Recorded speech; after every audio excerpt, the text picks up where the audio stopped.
and he's in trouble. He's going to run. He's going to get the first down. Don't sleep on those legs. Oh, he faked the slide. Sauce time. The Pitt Panthers have pulled a stunning upset over the West Virginia Mountaineers. And Johnny Majors gets a ride across the field. What is up, everybody? Welcome back to Simplify. I have returned from my peacekeeping missions with some Northern Virginia-based American agencies overseas. I'm happy to announce that several countries have had free and democratic elections of the preferred U.S. candidate. But unfortunately, in the process, Kent was jailed in Yemen. He is calling us from the prison phone. We are paying quite a hefty sum to get him on the phone and not have the guards shoot him. So, Kent, how are you doing? How's the weather in Yemen? Let's make this quick. I only have 5 minutes. I'm good. I'm happy to be back and be calling in with you guys today. Glad to hear that the weather's good over there, nice and sunny. Nice and Sunni, actually, they like to say. Yeah. There's an armed guard holding a pistol to Kent's head right now. The armed guard also has the scores printed out on a scroll. All right, and you can hear him. I'm joined by Mason here in the rainy United States. We're not going to tell you where. We're not going to do that. Can't disclose that location. We're in a bunker somewhere, and if you can figure it out, we will have you arrested. You will be sent to Kenton. You will be sent to Yemen with Kenton, and you don't want that. But Mason, how you doing tonight? Doing well. Feels like forever since we've got on here, so I know it's good to be back. I don't know if Pitt football is exactly where we want it to be. Oh my god! But we'll get into it. We'll get into it.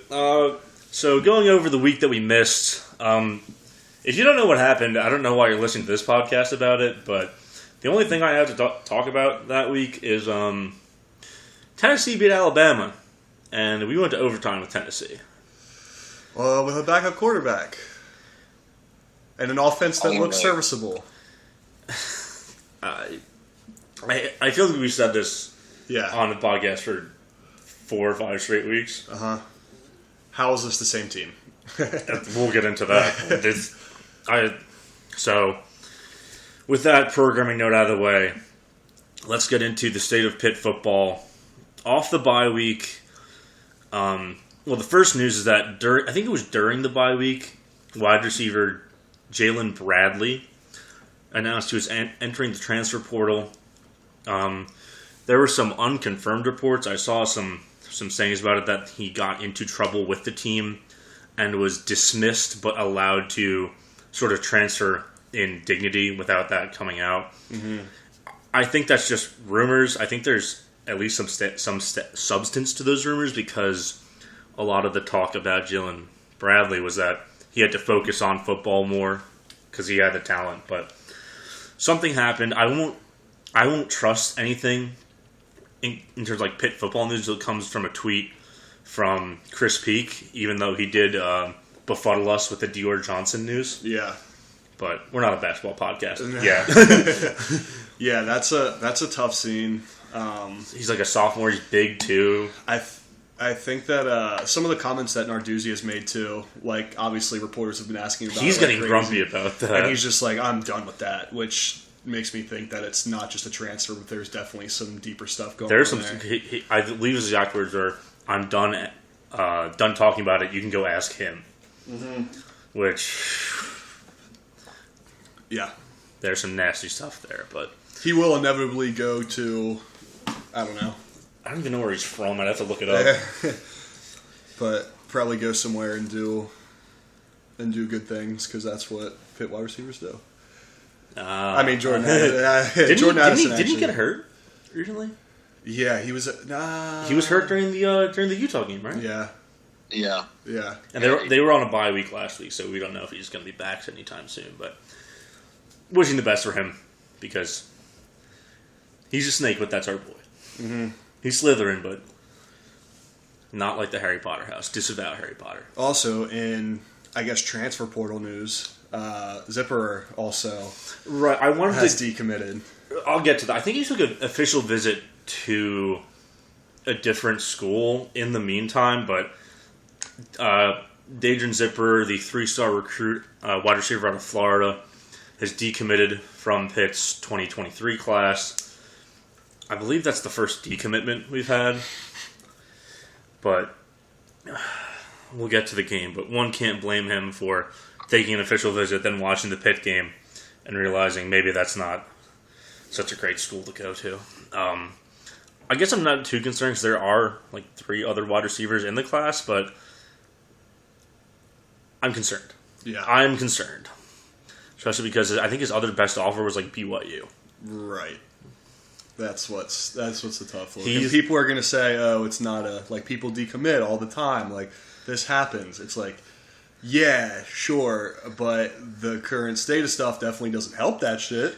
It was the same deal last year where we had one of our top targets visit for a game. It was the Western Michigan game last year. Immediately following the game, he commits to Kentucky. It's like, yeah, recruiting is a fickle thing, but this is sort of, you can draw the line from A to B. There's causation, correlation, all that. Yeah, right. For sure. And I think it just goes back to like what we were talking about like all summer too, which is, we had to build onto, the successful season we had. And now that we're reverting back to basically looking like shit, it's we're kind of failing there. So yeah, I love the tweet, Kent, this week where you're just like, Pitt football is back. Yeah, this was I mean, should we just get into it? We've kind of been beating around the bush. Yeah, I just got to get some takes off. All right, yeah. Final score, Louisville 24, Pitt 10 was the final score, I believe. Pitt loses on the road at night in Cardinal Stadium. Even with a good showing from Pitt fans, there were some pretty loud "Let's go Pitt" chants on TV. But wow, they brought out Jack Harlow. They brought. Oh yeah, they did. They pulled out like anybody and everybody who was just Rondo too. Yeah, Rondo too. Anybody who was just like from Louisville. They're like, we need you guys back here. And I mean, Cardinal Stadium was kind of there was definitely some showing out from Pitt, but I don't think it was full, but it wasn't empty for sure. I mean, it was a night game, so you kind of have to assume it's going to be somewhat full. But yeah, let's go over the game. So, game starts off. One important note in this game is that Rodney Hammond was back, but he wasn't used as much, which I guess is just a factor of Izzy being, that good in his replacement. And to be fair, before we get into anything negative, Izzy had 129 yards and a touchdown. He was also our leading receiver with 3 catches for 50 yards. So he is pretty good, but he also had 28 carries in this game. So that makes his average rush just 4.5 yards. Because, as always, he either goes for 10 or he goes for -1. Mm-hmm. Pitt also, is one of the leading teams. I saw that leading teams in rushes that go for less than 0 yards. Which is just, they're just getting killed in the backfield. That actually explains so much. Yeah, 100%. It's like the rushing game's there, but then it's like dud. Okay, I will get to that because I think there's another factor playing into why the rushing game just is literally just running into a brick wall all the time. Okay. But yeah, Izzy had some good runs. He had the lone touchdown of the game. His longest run is 36 yards. His long catch for 37, which I believe set up the touchdown. On a screen on 3rd and Yes. Yeah. Yes. So let's go into play-by-play. Louisville starts the game off with a punt. Pitt's defense holds after Louisville pretty much got gifted the first down on a personal foul call. I think it was an out-of-bounds hit. I can't remember, but I don't remember either. They punt. Now, Pitt begins to move the ball. After everything I said about Frank Cignetti, I think he had a really good game plan going into this game. On their first drive, they were moving the ball in chunk yardage. I mean, 8 yards, 10 yards, 18 yards, 15 yards. Now, they're in Louisville territory on 2nd and 10. Keaton throws a terrible pick. He gets under pressure and he just throws a laser when it should have been sort of a floater rainbow ball to the corner, and he gets picked off. I mean, and this wasn't even the worst pick of the night. This was just a bad decision. I was like, okay, we're moving the ball, we'll be fine. I'm getting the Slovis interceptions mixed up in my head. I know one of them was really bad. No, that's the second one. Are you sure? The first one was it's the second one because I know the one you're talking about. We'll get to it. Okay. Well, I think this one, it was like the one where he got hit right as he threw it, and it was like not really in the area of anyone. That's the second one. Okay. That's the second one. I actually think that one was not as bad of an interception. The one where he got hit? Yeah. It was in the middle of nowhere? Yes, because simply. So you're saying this one where it was just a bad ball? Yeah. Okay. That one, I think that one was. I guess we'll get to it later. When we get to that one, we'll talk about it. We'll come back. Keep going through the game plan. Okay. Louisville punts again, and then on Pitt's second drive of the game, once again the offense is moving. I mean, Izzy runs for 3. We completed pass for 6. Was brought back an illegal block penalty. We chip the yards back. We get a big first down catch from Jared Wayne, who is unheralded because he can't really catch many balls considering the quarterback play, but he has been just a machine at catching footballs. Now on 2nd and 14 at the 49, that's where Izzy's 37-yard pass play comes into factor, and then the next play he scores on a wildcat run where he just kind of squeaks through the line, scores a touchdown. The Izzy classic. Now we're up 7-0. On the next drive, Louisville moves the ball, and this is where they have a blown coverage, I believe, in the middle of the field. I forget who it was. They got faked. Out on a screen. He went like he's blocking. Then he ran a post. He scores. I think that's just good play design. You have to play better, but I have to hand it to Scott Satterfield. That is good play design to fake the screen and then just have him run one over the middle. One team had good play design. I think we had good play design in the first half. We're moving the ball. Okay. Next Pitt drive, punt. Sort of things are moving. We get to about midfield. We can't convert on a 3rd and 10 after we go backwards on 2nd down. Louisville punts again, and now Pitt's 4th drive is the Wildcat drive. Now, in the moment, I thought this was cool. Running 2 running back Wildcat read option is actually fucking cool. In my eyes, it's a pretty cool thing to do, but we did it for an entire drive. We made a gadget play our identity for an entire drive. Now it's working. It's working less as we get into the red zone, but Rodney Hammond fumbles in the red zone. So that's our 2nd red zone turnover of the day. Now it's Hammond's first game back. I'm not mad at him. I'm just happy to have him back, but. This drive, I'm going to come back to it later because something is off if you're running 2 running back option Wildcat with your quarterback just standing at wide receiver. Like there's something off. Maybe they're going to do a gadget play where Jared Wayne throws the ball. We'll never know. Now Louisville, after that, turns the ball over on downs at the Pitt 34. Pitt then starts to move the ball again as he's running the ball. We're getting down there. We get a first down on a roughing the passer call on 3rd and 10. And then 1st and 10 to Louisville 28. Keaton Slovis throws a pass to the middle of nowhere, which is intercepted by Louisville. Now, I think this is the worst interception because I don't know where he was going with this. Do you think it was maybe more he got hit and it was like that? Yes. And I think that this one was not as bad of an interception because I went back and it's always tough to find all 22 view where you can see the whole play. But when you look at the route combo, there were 3 receivers that were all they were all 10 yards down the field within 5 yards of each other. There's all running goes or something. It was like they were an awful there was no separation at all, and I think that he was just trying to make a play and got hit. I think that it's tough. It's tough to throw people open when they're all standing within 3. Yeah, exactly. And it's kind of been like that for a while. The first one was inexcusable. That one was just a really fucking bad throw, bad interception. But the second one, I think that he was just, at this point, he's trying to make a play. He's trying to get the ball downfield, gets hit, and that's why it was so bad. And that's why I think that one's not as bad. And that's why I think that... I didn't see the all-22. I agree with you. It's like, it just looked like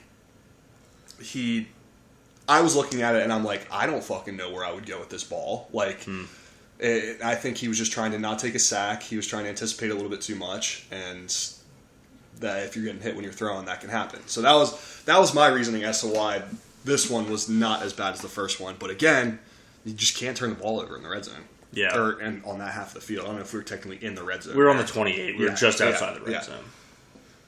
So, but didn't break the first one down as much on what the route combo was, but I think it was just to go to the corner and he just threw the wrong type of ball. Yeah, he hurried a pass. It should have been a touch pass. He just throws a laser, and the DB is just like this. It was thrown to the DB on that pass. Mm-hmm. It was really bad. Yeah, but again, those are the plays that you can't have. But I get it, because in the offense, if you take a sack, like you're kind of SOL, because when we get behind in the chains, like, we're not a good team. Yeah. So you have to try to avoid those negative plays, and sometimes negative positive, it makes a negative. So that leads us basically to the end of the half. We're tied at 7 going to halftime. I'm feeling a little bit better because we're at least moving the ball on Louisville, and then it sort of all falls apart in the second half. You start out with a Pitt punt, Louisville punt, and another Pitt punt. However, the difference in the second half is that our drive's gone for 4 yards and 8 yards. Now, Louisville gets picked off on the first play of their next drive, and Pitt still for a field goal. Just sort of, once again, cannot move the ball at all in the red zone. There's a very, very bad run call on 3rd down and 4. It was just a zone right and just ran right into it. Yep. And so we're up 10-7. We punt the ball if you're going 3 and out. Louisville then has another touchdown drive with, I think, another blown coverage, I want to say. This one was definitely worse than the first. There's no fake out. They're just not covered. Yeah. There was just somebody was on the wrong page. Yeah. After that, Pitt turns the ball over on downs.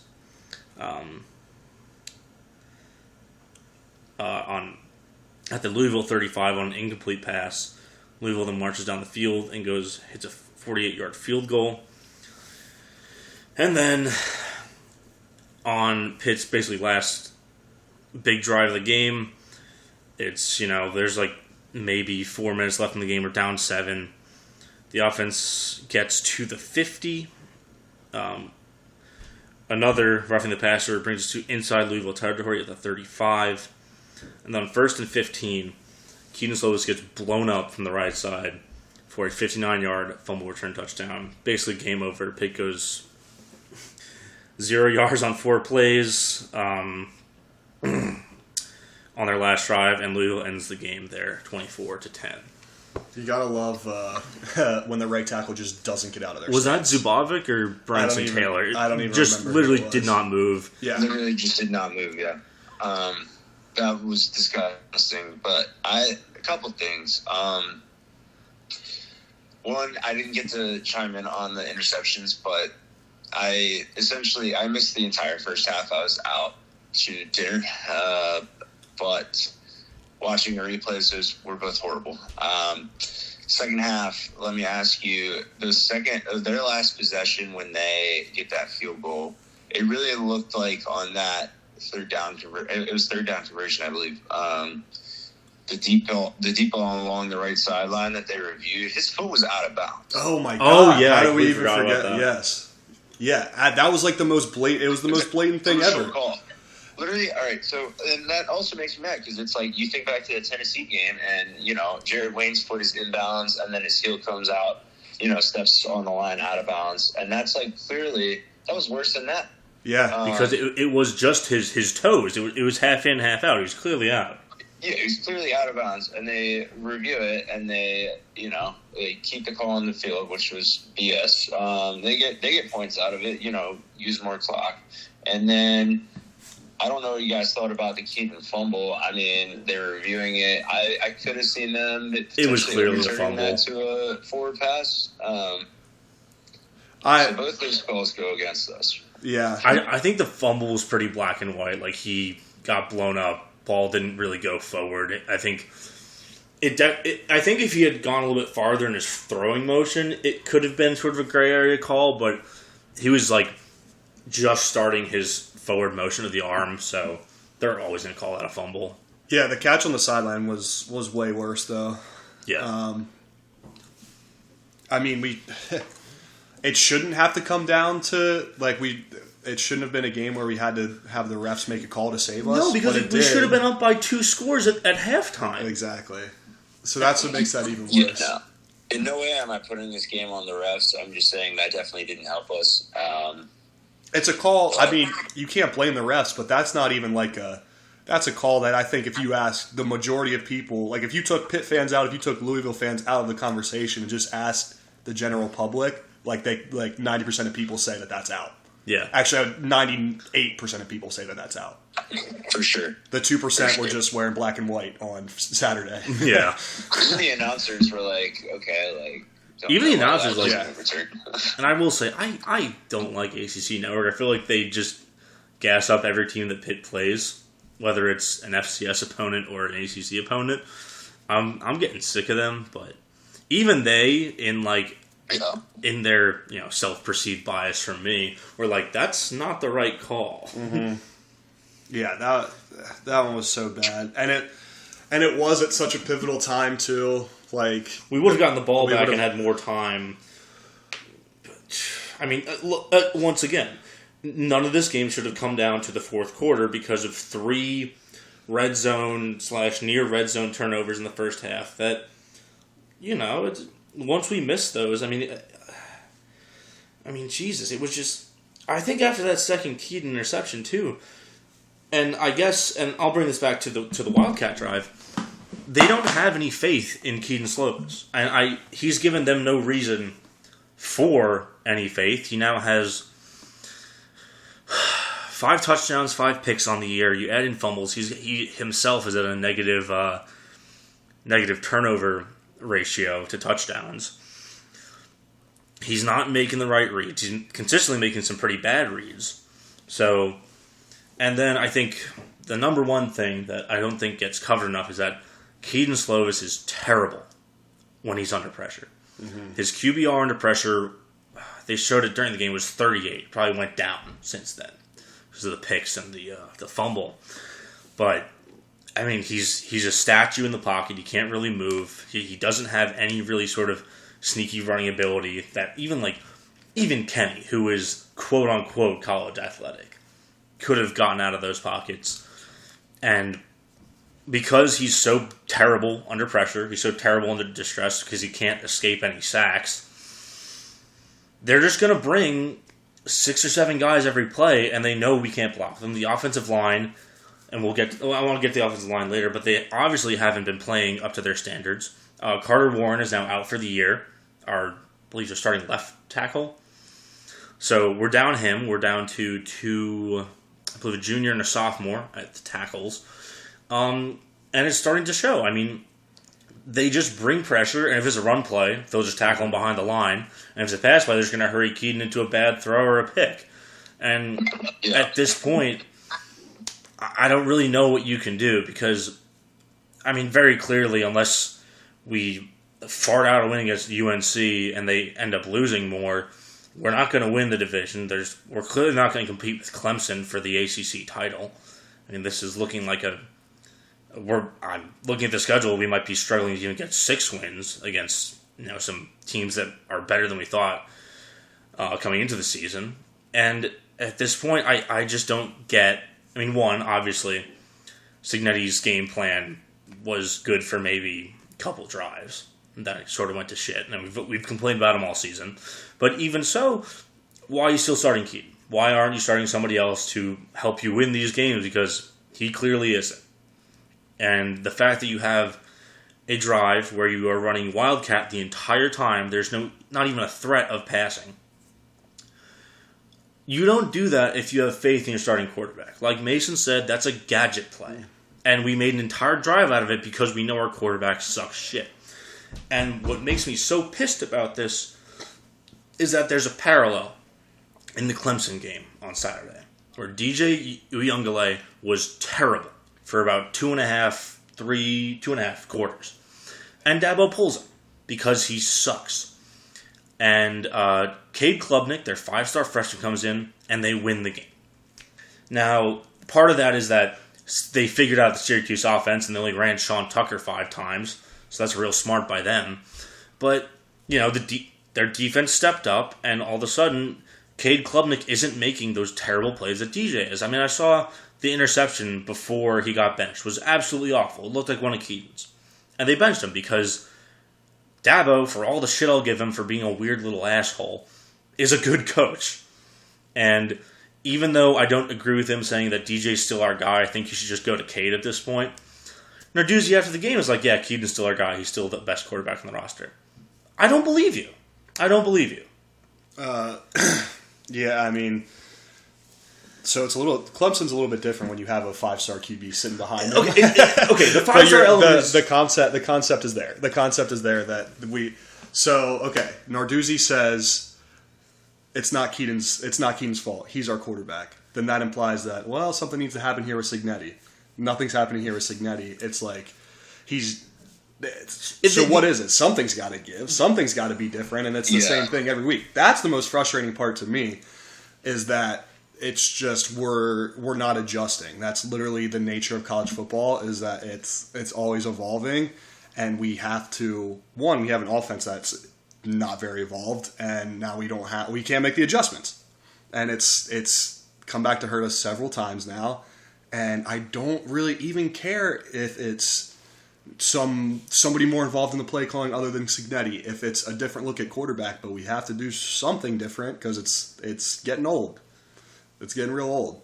Yeah, for sure. I think, those are the most frustrating aspects of this to me as well.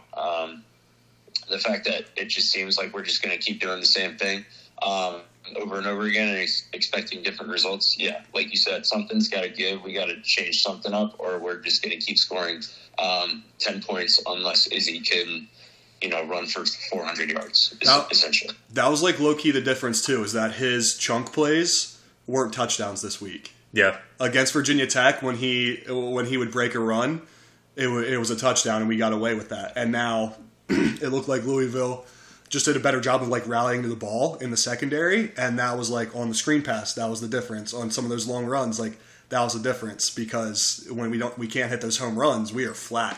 That game might have literally been a false flag because Virginia Tech just couldn't tackle in the secondary. Yeah, and against a competent defense, it's just not going to happen.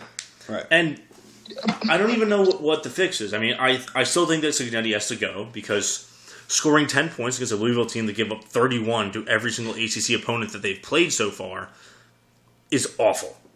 So Cignetti, I think, still has to go. But if he's not going to get canned during the season, which I don't think he will, why aren't you seeing what Nate Yarnell can give you? Why aren't you... I mean, for fuck's sake, some of these runs have Keaton faking a zone read keeper or a bootleg, and no one ever bites on it because he never fucking takes the ball. Why, if you have that in the offense, why isn't Nick Patty starting? Because he can run. I mean, at least a little bit more. No, I fully agree. Dude, it's also just becoming more and more evident that essentially what happened, at the end of last year / in the offseason was Narduzzi. Even though Whipple's offense was working for us last year, obviously it was not Narduzzi's style of play. And even though he had a lot of success with it, with Kenny in the offense, Narduzzi, I think, just basically was like, this isn't my style of play. I don't want to win like this. We can definitely still do this my way and play defense and run the ball. And clearly, and now he got the guy he wanted, and it sucks. So yeah, he's probably one of the most stubborn coaches in college football, and I think he's trying to prove a point with this offense, not fucking working. I think he's also trying to prove a point as Pitt being a transfer destination by keeping Slovis in, because at the end of the day, when we look at this, like, Slovis was kind of going to come here, play for a year, and get drafted. That might not be the case anymore. So, like, what do we do next year now? Are we going to keep this guy? Are we going to keep this guy around? Is it like I think that he's being stubborn and keeping Slovis in because he wants Pitt to be this transfer spot. Perceived transfer spot. Yeah, and that, similar to the OC position, has not been working out for us either.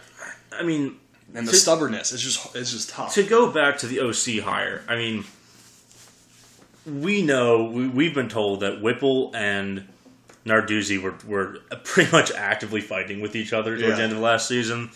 The only reason that Whipple stayed is because Kenny was still there. That's also sort of a fact that's come out. Now, if you look at the roster for this team coming into the year, I don't think it was a bad decision to move to a running heavy offense. You're losing your star quarterback. You hadn't lost your star receiver yet, but I want to circle back to that. But you have two great running backs, and you have your whole O-line coming back.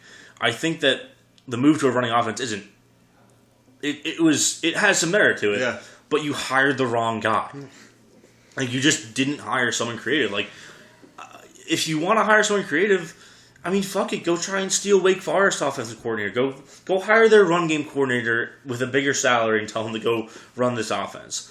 Go hire Jamie Chadwell's Coastal Carolina offensive coordinator. Hire someone who has a new and interesting idea with regards to the run game. You didn't. You hired Frank Cinetti from a Boston College team that's perpetually bad or 6-6. Maybe he pushed the bar somewhat on the Kenny Minchie recruiting. Sure, maybe. We'll never know. I don't know, man. And then, like, I mean, to circle back to Jordan Addison, do you think he just left because he saw how Keaton Slovis throws? Maybe. I mean, dude, the Slovis, like, looked good at USC, though. And the way he looked in the first 2 weeks at West Virginia and Tennessee, like, you got to think he showed signs of that in camp and spring ball. Yeah, I guess. Like, he wouldn't have won the starting job if he didn't. And I think that, I don't think it's a Slovis thing. I think it's more of a Cignetti thing for why Addison left. He's like, I don't want to block the 40 times a game. Like, I want to play on the West Coast offense. Yeah. Yeah, looking back, it's, getting harder and harder to blame Addison for leaving. Since it's kind of what he was seeing in camp. But along with millions of dollars. If you put me in his shoes, I'm doing that 10 times out of 10. With, I guess that's easy to say now because retrospect is 2020. But like, he probably made the right decision. I think he definitely did. He's going to get drafted high either way, probably, but definitely wouldn't have improved his stock this year. Yeah, for sure. I don't know. It'd be interesting. Would be very interested to see what we would be like this year with him, because at that point you're almost forced to throw the ball. I honestly really want to get my hands on like an all 22, an entire game, especially if one of the losses, or even Virginia Tech game where the only thing working was Izzy. I want to see what's going on, because obviously every team's going to rush, going to blitz every play just because they can catch Slovis and pressure or catch a run play. But what's going on in the passing game that's making it so ineffective and so it's just making it terrible? Why is it that Keaton Slovis has like a Josh Rosen stat line every single game? Yeah. So on the flip side of the coin, defense look good. And this is why it's so frustrating to root for this team, because I think there are two kinds of bad teams. There's the fun ones where you have a good offense and a bad defense. Yep. And then there's the ones that suck to watch, which is a great defense and a offense makes your eyes bleed. Yeah. They really only gave up 17 points because that fumble, scoop, and score obviously was not their thing. So, only gave up 17 points to a Louisville offense that I think has been lackluster at times this year. But I mean, even holding Malik Cunningham to... Yeah. it was one that we had our eye on at the beginning of the year, and I still think they have some potential. So, like, holding them to 17 points, given what we did on offense, I think is a huge W. I think. Yeah. Go ahead, Ken. They overturned that out of bounds call too, and it's 14. It's yeah, you're right. Yeah, you're absolutely right. So it's the worst part of all this too is you can see the defense starting to get tired at the end of games too, just because we can't hold on to the ball for any sustained drives. So they just let up points because they're exhausted. So the bad offense just contributes to the other side of the team falling apart. And yeah, but it's going to be real interesting to see this week what we can do against a very, very bad defense in UNC. With a potent offense too. Yeah, so that's going to be interesting. I'm not looking forward to this game, man. I'm dreading watching this one. Yeah. This is one of those games where you kind of watch, like, you have one eye open through your hands. Yeah. I'm going to be in Raleigh Durham for this game. Are you going to be at the game? Not sure if I'm going to go into the game yet. Not sure if I'm even going to be taking Pitt apparel. I'd bring a blue shirt. I'm going to be bringing an ambiguous royal blue shirt, and we'll see where it goes from there. But I will be in Philadelphia. I'm probably at a bar watching the game somewhere. I'm going to be in Pittsburgh, so I'm going to be forced to watch the game. Yeah. Yes. I believe there is a Pitt bar in Philadelphia, so if you're listening and you frequent the Pitt bar in Philly, say hi. Say hi, kid. Also, if you are a true diehard Pittsburgh fan, meaning you root for Pitt and the Steelers, I am sorry for you for having to deal with Cignetti's offense and Matt Canada's offense. Making Kenny look like a not great quarterback is tough to do, and they're doing it a little bit. So, all you Yinzers out there, it'll get better, I promise. Just got to make a couple of changes in the head coaching staff.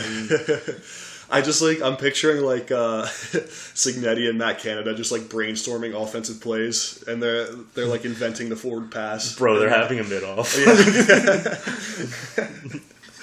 It's like the John Hamm Mad Men presentation, and it's like running the ball for -1 yards. But all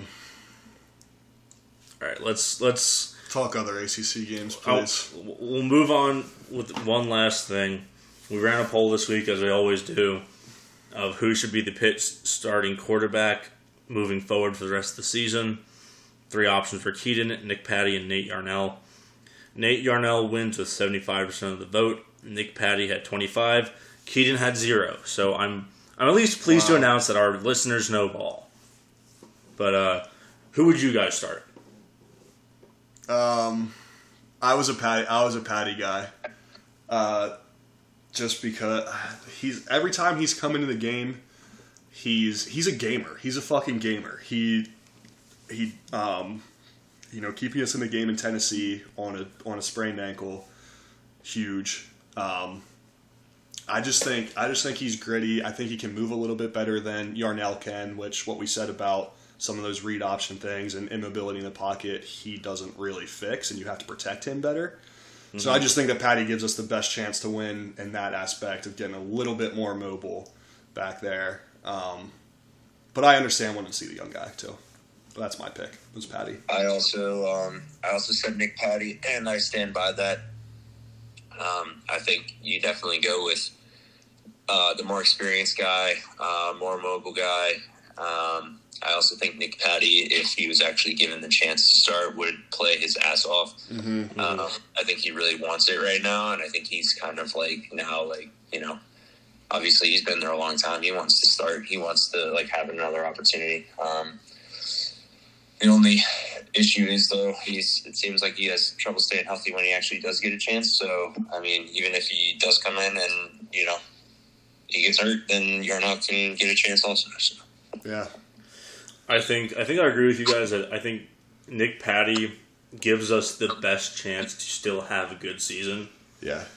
Yeah. Maybe you know what he's got? He's got moxie. He's Ooh, got okay. moxie. Okay, we're official. I think he's got moxie.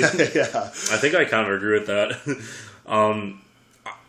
I'm torn. I think right now I'd say Patty just because still a bowl game is in doubt. You want to get to 6 wins to have that extra game. If it's a little bit later in the season, I'd probably lean Yarnell because I'm always, if your season is lost and wasted and you have a clear dead-end at quarterback, you have to see what the future has, especially in the transfer portal era where he can just go somewhere else. You have to show some commitment to him and say, we're going to give you a shot, see what happens. And the last time a freshman quarterback started following a disappointing USC transfer, it worked out pretty good for Pittsburgh, is all I'm saying. Yeah. Shout out Max Brown. Yeah, let's never get another USC transfer. Right. He's bought 2 lemons off the used USC lot. You think he'd learn? Yeah. Yeah. I feel like they're both equally disappointing too. I was hyped for Max Brown, man, and he just disappointed. And then who came in? This one's a little bit more disappointing. I think actually Slovis isn't as bad as Max Brown. Max Brown was that bad. Correct. He was also playing in that. I think just because of the expectations that we potentially had for this team coming off of last year. Correct. Yeah. Correct. Yeah. Yeah. The highs were higher, the lows were lower. My reaction to all the people that want Yarnell, to me, it's like he played a bad Western Michigan team. He barely threw any passes. He threw a couple sideline balls to wide open guys with tons of separation, and people kind of lost their minds. Like, I don't know. I'm with you, Ken. I don't get it. I don't think he's better, but I think it's just sort of a let's see what he's got after not seeing what Keaton has. That's why I think Patty's a good option. Let's go maybe win a couple games. If that doesn't work out, then we can go that route. It's kind of like an if then. Yeah, exactly. If we're paralleling the timeline, Nick Patty becomes DiNucci. Yeah, he does. Yeah, he does. Yeah. Yeah. Everybody's got to have a DiNucci. That's the number one rule. Everyone must cross the DiNucci bridge when they arrive to it. Can't wait to see Patty at JMU next year. He'd probably be great at JMU. Does he have eligibility? Where? I think he might have the COVID super eligibility. He might be one of the last players with it. I don't know how that works. He's a red shirt, so I think he might. I think he does because he's a red shirt senior, I believe, and he has the extra COVID year. That would actually be hilarious if he just went there and absolutely balled out at JMU and like the cycle must start anew. Yeah. Yeah, just run it back. Just actually yeah. We gotta get the full circle going here. The circle of life of Pitt quarterbacks. Alright, let's talk to the rest of the ACC on the Know Your Enemy recap. Thursday, Virginia Tech 16, Georgia Tech 9. Bad teams. Bad game. This is the one where Jeff Sims ends the game on a 5-yard run out of bounds. Yeah. That's all you got to know about this game. That was hilarious. Yeah. He really made a business decision. Yeah. Let's move on to Saturday. Number 14, Syracuse loses to number 5, Clemson, 21-27 in Death Valley. Syracuse is up big early in this game, like we said, on the back of quite a few nasty DJU turnovers. The offense got absolutely shut down in the second half. And then once Cade Klubnik comes in, the Clemson offense comes alive, scoring 17 points in the fourth. Funny box score here for Syracuse rushing. Garrett Schrader, 21 carries for 71 yards. Sean Tucker, 5 carries for 54.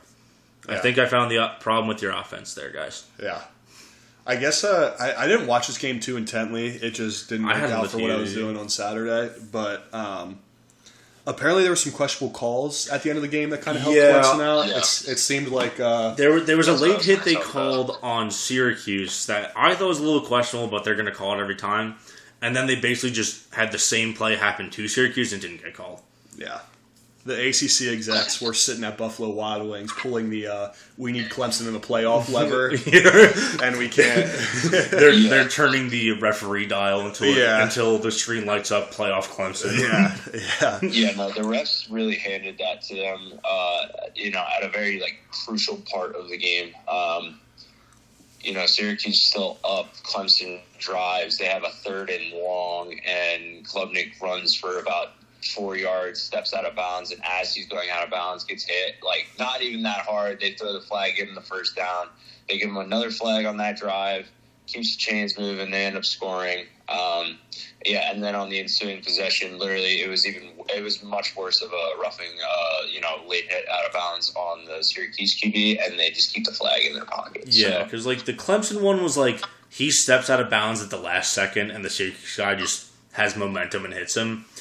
The Clemson defender just threw him to the ground after he pushed him out of bounds. Well out of bounds. On the Syracuse bench, too.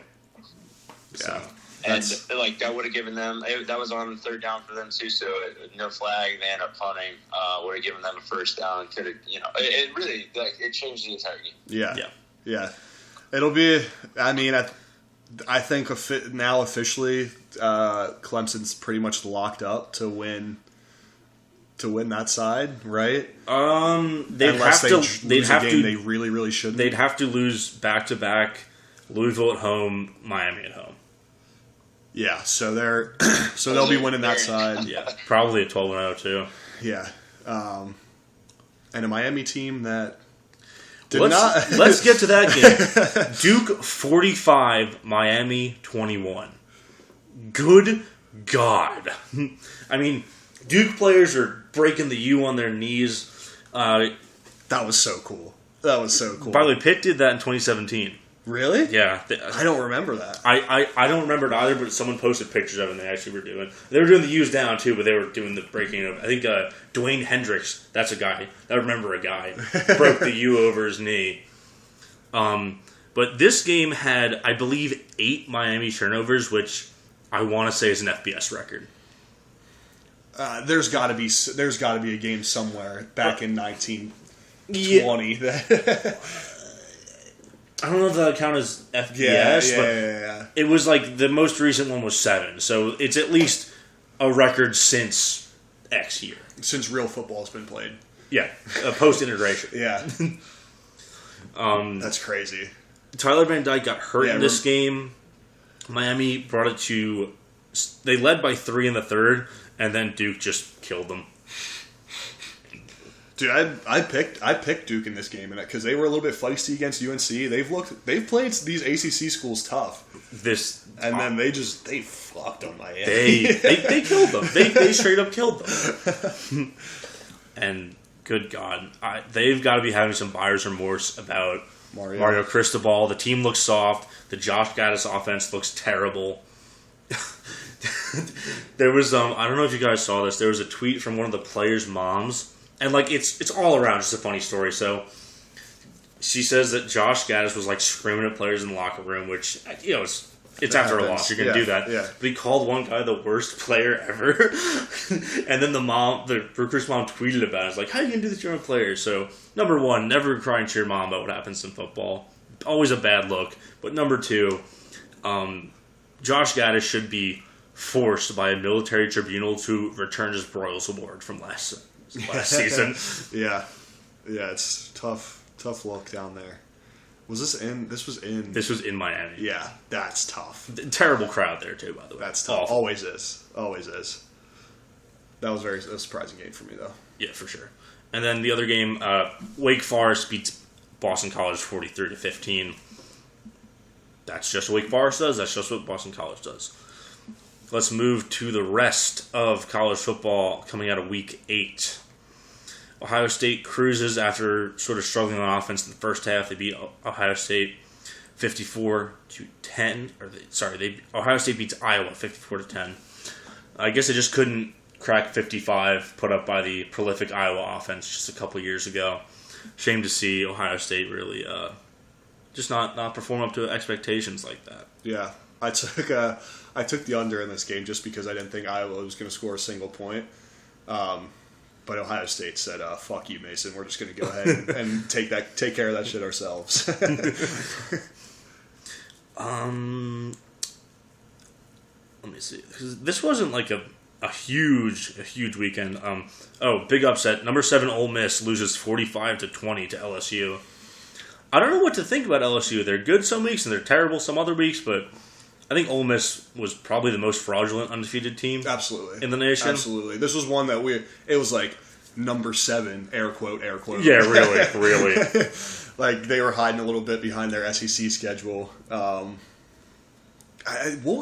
LSU favored in this game? They were like a 2.5 point favorite. Yeah, and they just. Oh, really? I thought I saw an even line, but it might. I mean, it might have. This has. I wasn't checking this game too much for betting because I didn't really know what to expect. But that was a line that they knew something that we didn't. Yeah, for real. And yeah, I guess Ole Miss will probably drop down in the teens now, but the poll is out.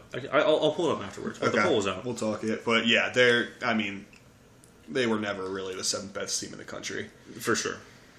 The Pac-12 has eaten itself. Number 10 Oregon defeats number 9 UCLA 45-30. Oregon sneakily one of the best teams in the country, just not Georgia good. They're at the top of that second level. It's just going to be real tough when Georgia's won at the end of the year, and there's they're trying to make a bid for Oregon's like, hey, we should be in the playoff, and they're just like, remember week 1? Yeah, no. You're on a 3 seed, buddy. yeah. Awful uniforms from Oregon in this game. Oh too. My god, love the breast cancer awareness, but holy shit, did these suck? It reminds me of just glow in the dark paint that you would put on a white Hanes shirt as a kid. It's the exact same neon colors, and they really do just look awful. Yeah. To say something nice about UCLA, their offense just got stopped a couple times. I think they turned it over on downs a couple times. I mean, scoring 30 on Oregon defense is still pretty respectable, but they just, at a certain point, they just could not keep up with Oregon. It was 31-13 at the half, and I think Oregon scored touchdowns on 1, 2, 3, 4, 5, 6 straight drives. And that's how you lose a game. Yep. Okay. Did you really watch this? Oklahoma State beats Texas 41-34. I was watching a lot of this game, actually. It was actually a really good game. Yeah. It was a crazy first half. Defense is settled in the second half. Oklahoma State ends up... I forget how they ended up going up. I think I might have taken a nap during the fourth quarter. But they pull back, and then Quinn Ewers just throws a terrible pick to end this game. Yeah. You want a crazy stat from Quinn Ewers? Yeah. He was 19 for 49 in this game. No. No. They threw the ball almost 50 times, and he had 19 completions. 19 completions for 319 yards. Yeah. And Jesus Christ. Yeah. So he had a pretty good first half, and then the Mike Gundy defense kind of made their adjustment and put him in a blender in the second half. Dude, what? They were missing throws all over the place in this game. Both quarterbacks were. Yeah. I mean, Spencer Sanders was running. He was running. And he was 34 for 57. Damn. Damn. I don't know if there was wind, but they were just missing. Yeah, I think, yards. I mean, Quinn Ewers is a young quarterback, coming back from injury as well. So you expect a little bit of that, but I mean, 30 incompletions is crazy. I didn't realize that. Holy God. Yeah. Shout out Tulane, who is 7-1. That might be That actually might be the challenger to Cincinnati this year in the AAC. It's got to be, right? Yeah. Because Cincinnati beat SMU. SMU backdoor covered. Hate them for that. By the way, my BYU take aged like milk. They lost Liberty 41-14. BYU is bad, man. They're bad. I was big on them too. So I'll put my hand up with you on that one. Turns out just having a lot of old guys on the team doesn't mean you're going to be good. I want to touch on this real quick. It wasn't a close game by any standard, but Alabama 30, Mississippi State 6. Here's how to lose a game. By getting into the Alabama red zone on 3 straight drives in the first half and going turnover on downs, missed field goal, turnover on downs. Yeah. Thanks for coming out. Yeah. Holding them to 30 points, though, Mississippi State has... I mean, they have for the last couple of years. That's actually a really good defense. There was a huge line on this game. It's like 21 something. It was Alabama was favored by 21, but this had Saban rebound game written all over it. That's true. Penn State won the whiteout.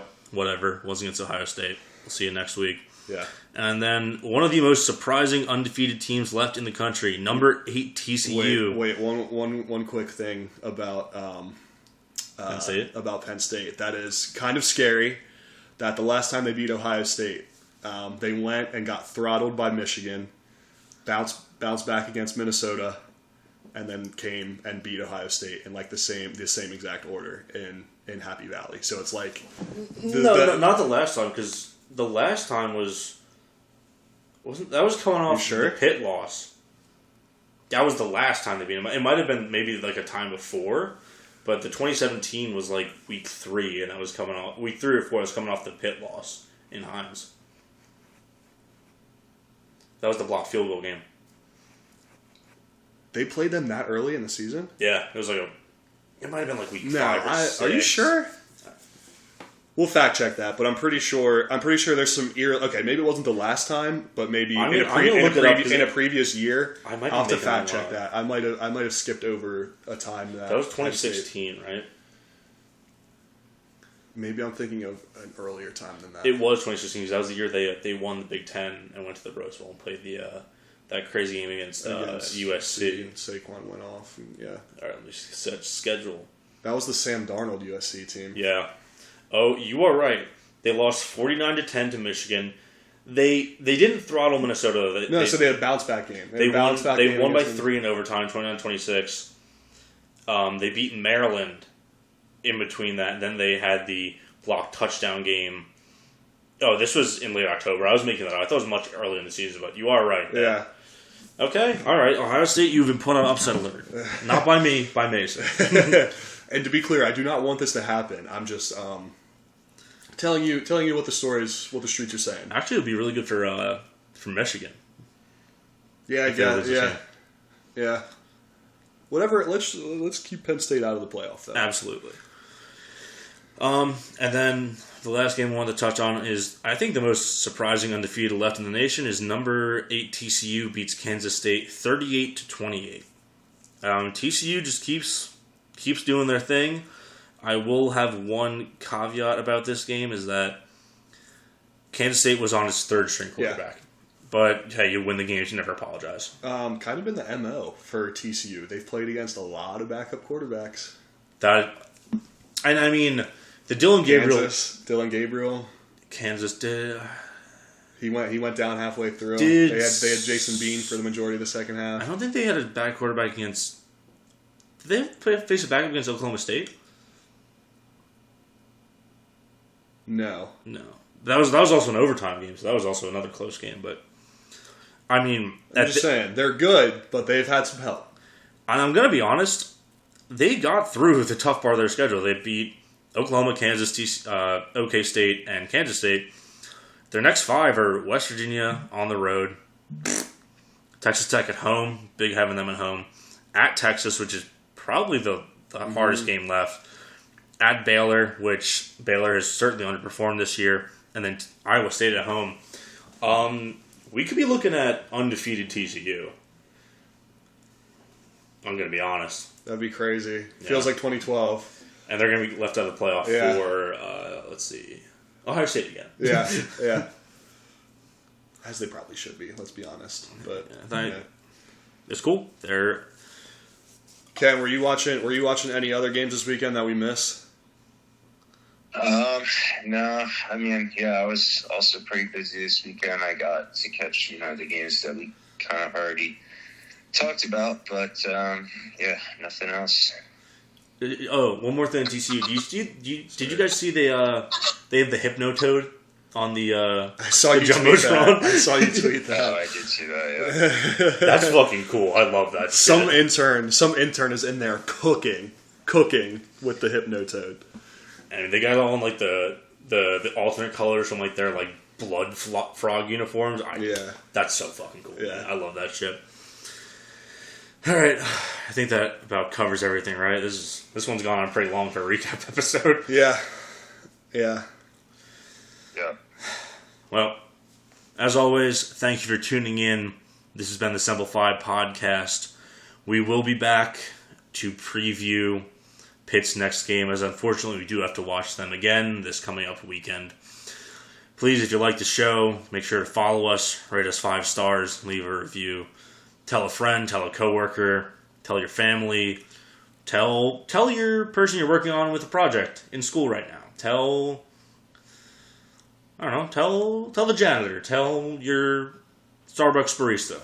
Tell your Uber driver. Tell your Uber driver, because they always want to talk to you. They always want to talk. They always want to talk. Instead of asking them, been busy tonight? Tell them about Simplify Pod. And listen, you're going to get a 5-star rating for that. We can guarantee that's a Simplify guarantee. Also, make sure to follow the podcast on Twitter. That's our only social media. It's at SimplifyPod. You can follow the hosts. You can follow me at Imrie Langer. You can follow Mason at Clayson_Ming. And you can follow Kent at Kent_VW. And with that, we'll see you next time. Go to Pitt. HTTP.